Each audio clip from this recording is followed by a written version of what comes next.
చిన్న బాబు వాళ్ళ నాన్నగారి దగ్గరికి వెళ్ళాడు. వాళ్ళ నాన్న షేవింగ్ చేస్తున్నాడట. నాన్న ఆ షేవింగ్ బ్లేడ్ నాకు ఇమ్మని అడిగాడట.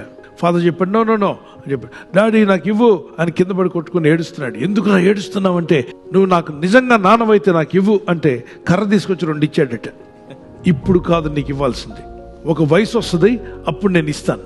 17-18 సంవత్సరాలు వచ్చినప్పుడు వాళ్ళ నాన్న షేవింగ్ కిట్ తీసుకొచ్చి కుమారుడు గిఫ్ట్గా ఇస్తే, అప్పుడు ఆ చిన్నవాడు అడిగాడు, నాన్న నేను 3 years ఉన్నప్పుడు నేను అడిగితే అప్పుడు ఇవ్వకుండా ఇప్పుడు ఇస్తున్నావేంటి? ఫాదర్ చెప్పాడు, అప్పుడు ఇచ్చుంటే నువ్వు ఆ బ్లేడ్తో చేతులు కోసుకునేవాడివి, మెడ కోసుకునేవాడివి, నీ ప్రాణమే తీసుకునేవాడివి. అప్పుడు నీకు అవసరం లేదు. ఇప్పుడు నువ్వు ఎదిగావు, ఇప్పుడు నీకు మీసాలు గడ్డాలు వస్తున్నాయి కాబట్టి షేవింగ్ చేసుకోవడానికి నీకు ఇప్పుడు ఇస్తున్నాను. ఎందుకో దేవుడు మనల్ని కాపాడుతున్నాడా? ఎస్, కాపాడుతున్నాడు. మనం పడిపోవడం ఆయనకి ఇష్టం కాదు, దారి తప్పడం ఆయనకి ఇష్టం కాదు. కొన్నిసార్లు ప్రార్థనకు జవాబు ఆలస్యం అవుతుందా? అద్భుతాలు జరగబోతున్నాయని నమ్ము. One time will come, God will give you answer for His glory.